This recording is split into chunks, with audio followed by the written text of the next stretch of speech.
নমস্কার বন্ধুরা, আজ আমি এজ এ ম্যান থিঙ্কের বই থেকে 5টি গুরুত্বপূর্ণ পয়েন্ট নিয়ে আলোচনা করব। পয়েন্ট নম্বর 1, চিন্তা ইকুয়াল টু চরিত্র। এই পয়েন্টে বোঝায় তুমি যে চিন্তা করবে, তুমি যদি নেগেটিভ চিন্তা ভাবনা করো তাহলে তোমার চরিত্রে নেগেটিভ জিনিস ফুটে উঠবে। তুমি যদি সবসময় ভুলভাল কথা বলো কি এটা হবে না আমার, ওটা হবে না আমার, তাহলে কোনো দিন তোমার হবে না। আর যদি তুমি সবসময় যদি ভাবো কি না আমি এটা হবে, আমি এটা পারবো, এটা করে নেব, আমি এইভাবে করব, তাহলে দেখবে ওটা হয়েই যাবে। তো তাই জন্য বলেছে পয়েন্ট নম্বর 1-এ সবসময় চিন্তাটা পজিটিভ রাখতে হবে, নেগেটিভ চিন্তা কখনো রাখতে হবে না। 2 নম্বর পয়েন্ট হচ্ছে এখন যে আমরা যে অবস্থায় আছি চিন্তার ফলেই আমরা আছি। আমরা পূর্বে মানে আগে কোনো না কোনো ভুলভাল চিন্তা করেছি, সেই চিন্তার জন্যই আমরা এখন এখানে আছি। কেন? ধরো কোনো একটা এক্সাম্পল নিয়ে বুঝি। ধরো একটা কৃষক আমের গাছ লাগালো, সে 10 বছর, 15 বছর, 20 বছর পর আম ফল পাবে, ঠিক আছে? সেই রকম আমাদের জীবনে যদি আমরা আগে 1 বছর আগে, 5 মাস আগে, 2 মাস আগে যদি আমরা কোনো নেগেটিভ কথা বলে থাকি, তাহলে আমরা এই সময় মানে বর্তমান যুগে ওই নেগেটিভ জিনিসটা বহন করে চলছি। আমরা হয়তো 5 বছর আগে কোনো নেগেটিভ চিন্তাভাবনা করেছি বা সেই নেগেটিভ চিন্তাভাবনা চলেই আসছে আমাদের মাথায়, তাই জন্য আমরা এখন দুঃখে কষ্টে সাফল্য পাচ্ছি না, এই রকম অবস্থায় আছি। তাই জন্য এই বইতে বোঝানো হয়েছে ভালোভাবে কি সবসময় চিন্তাটা একদমই পজিটিভ রাখবে। চিন্তাটা ভালো রাখলে কি হবে, আমরা ধরো আজকে থেকে চিন্তা ভালো রাখলে তাহলে আমরা 5 বছর, 6 বছর, 10 বছর পর আমরা ভালো জীবন একটা যাপন করতে পারবো। দুঃখ কষ্ট সব দূর হয়ে যাবে, সাফল্য ভালো পাবো, শান্তিতে থাকতে পারবো। এটা শান্তিতে থাকার একটাই কারণ হচ্ছে তোমাকে এখন থেকেই, আজকে থেকেই ভালো চিন্তা করতে হবে, সবসময় পজিটিভ কথা ভাবতে হবে। এটাই বোঝাতে চেয়েছে 2 নম্বর পয়েন্ট। 3 নম্বর পয়েন্ট হচ্ছে চিন্তা আর স্বাস্থ্য। তুমি যদি ভুলভাল চিন্তা করো তাহলে তোমার স্বাস্থ্যের উপরও পড়বে, ইফেক্ট পড়বে, বুঝলে? তাই জন্য চিন্তা সবসময় ইতিবাচক করতে হবে। ধরো তুমি কোনো রোগে ভুগছো বা কোনো কিছু ভুগছো, তাহলে তুমি আগে হয়তো ভুলভাল চিন্তা করেছিলে বা কোনো কিছু করেছিলে, সবসময় ভাবছিলে আমার শরীর খারাপ হবে বা কিছু হবে, ডায়েট ফলো করছিলে না, কোনো কিছু খাওয়া দাওয়ার কোনো নিয়ম মানছিলে না, ভুলভাল কথা ভাবছিলে, ইতিবাচক কখনো ভাবতে না, সবসময় নেগেটিভ কথা ভাবতে, তাই জন্য শরীরটা খারাপ আছে। তুমি যদি সবসময়, এখনও সময় আছে, তুমি যদি সবসময় ভালো কথা ভাবো কি হ্যাঁ এই সমস্যাটা আছে, তো এই সমস্যাটা থেকে আমি বেরোবো, এই বেরোবার জন্য কিভাবে বেরোতে হবে, এটার সলিউশন কি, তুমি ভালোভাবে পড়ো, জানো কি এখান থেকে আমি বেরোবো কীভাবে। বেরোবার দিকটা হলো পজিটিভ চিন্তাভাবনা, বুঝলে? আর না বেরোনাটা হচ্ছে সবসময় মাথায় যদি আসে কি না আমি বেরোতে পারবো না, সেটা হলো নেগেটিভ চিন্তাভাবনা। তো সবসময় পজিটিভ ভাবতে হবে, তাহলে শরীরও ভালো থাকবে। 4 নম্বর পয়েন্ট হচ্ছে চিন্তা আর লক্ষ্য। একটা নির্দিষ্ট লক্ষ্য রাখতে হবে। যেমন আমার লক্ষ্য আছে আমি শান্তিতে কীভাবে জীবনযাপন করব, শান্তিটা হচ্ছে আমার লক্ষ্য। শান্তির জন্য আমাকে কি কি করতে হবে, আমাকে প্রথমত কিছু টাকা, একটু বেশি টাকা ইনকাম করতে হবে। আমার এখন ঠিকঠাক ফাইন্যান্সিয়াল সিচুয়েশন নেই, তাই জন্য আমাকে প্রথমে টাকা ইনকাম করতে হবে, ঠিক আছে? টাকা ইনকাম করার পর আমাকে ভালো সম্পর্ক তৈরি করতে হবে, মা বাবার সাথে হোক বা নিজের গার্লফ্রেন্ডের সাথে হোক বা বন্ধুবান্ধবের সাথে হোক, তো সম্পর্কটা ভালোভাবে করতে হবে। আর ব্যাপারটা হচ্ছে এই যুগে টাকা না থাকলে সম্পর্কও ঠিকঠাক হয় না, বুঝলে? তো তাই জন্য আমার শান্তি পাওয়ার জন্য আমাকে প্রথমে টাকা ইনকাম করতে হবে, তারপর আমি ভালো সম্পর্ক তৈরি করব, ঠিক আছে? আমি যেটা মানি, সম্পর্ক টাকা থাকলে সম্পর্কও ভালো তৈরি হয়। তাই জন্য একটা লক্ষ্য রাখতে হবে, তাহলে চিন্তাভাবনাটা ঠিক সেই লক্ষ্যর দিকে যাবে। আমার যেমন শান্তি পাওয়াটা লক্ষ্য হচ্ছে, তাই জন্য আমার চিন্তাভাবনা সব কীভাবে আমি শান্তি পাবো। শান্তি পেতে গেলে আমাকে টাকা ইনকাম করতে হবে হালকা। টাকাটা ইনকাম কীভাবে হবে, টাকা ইনকাম করার পর আমাকে সম্পর্ক ভালো রাখতে হবে, ভালো চলতে হবে, ভালো সম্পর্ক রাখতে হবে। তো সম্পর্কটাকে কীভাবে ঠিক রাখবো সেটা নিয়ে আমার চিন্তা। তো এইরকম একটা লক্ষ্য থাকা দরকার। আর ওই লক্ষ্য যখন থাকবে তখন চিন্তাভাবনা, যেটা মাথায় যে থট আসবে সব, ওটার কীভাবে অ্যাচিভ করবে সেটা নিয়ে থাকবে চিন্তা, বুঝলে?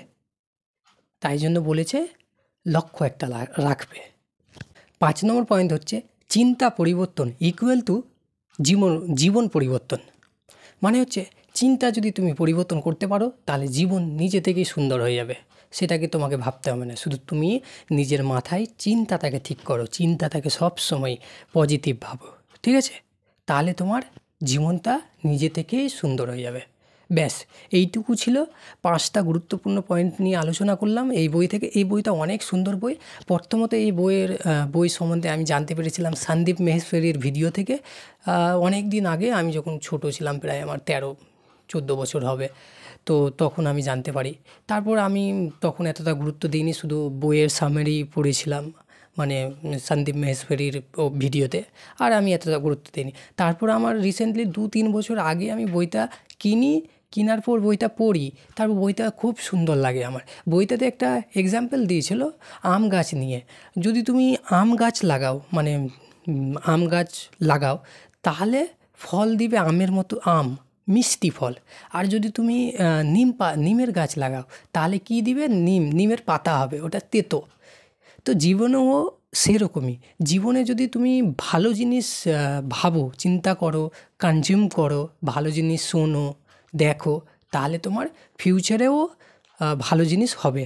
যেরকম আমের গাছ লাগালো, আম হলো মিষ্টি, মানে মিঠা জিনিস।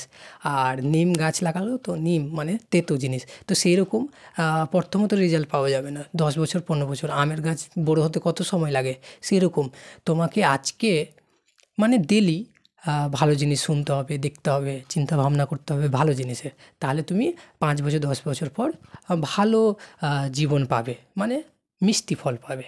বুঝতে পারলে? আরেকটি এক্সাম্পল দিয়েছিল বইটিতে, এক্সাম্পল রয়েছে। ব্যাপারটা হচ্ছে কি, তুমি যদি কোনো বাগানে দেখবা, কোনো জঙ্গলে দেখবে, যদি জায়গাটা পুরো ফাঁকা থাকে, তো দেখবে পুরো ভুলভাল গাছ তৈরি হয়ে যায়, জঙ্গল তৈরি হয়ে যায়। আর যদি ওই জায়গাতে যদি তুমি ফুলের গাছ লাগাও, নিজের ইচ্ছায় যদি ফুলের গাছ লাগাও বাগানটাই, তাহলে দেখবে বাগানটা পুরো সুন্দর হয়ে যাবে। আর যদি বাগানটাকে তুমি ফাঁকা রেখে দাও, তো ঘাস জঙ্গল এগুলো হয়ে যাবে। বুঝতে পারলে? আর যদি তুমি বাগানটাকে ভালো সুন্দরভাবে ফুলের গাছ লাগাও, তো ফুল হবে, দেখতে সুন্দর লাগবে। সেরকম জীবনও ভালো কথা শুনতে হবে, ভালো জিনিস দেখতে হবে, ভালো জিনিস চিন্তা ভাবনা করতে হবে। যদি ভালো জিনিস করবে, তাহলে তোমার বাগানটা ফুলের গাছের মতো সুন্দর হবে।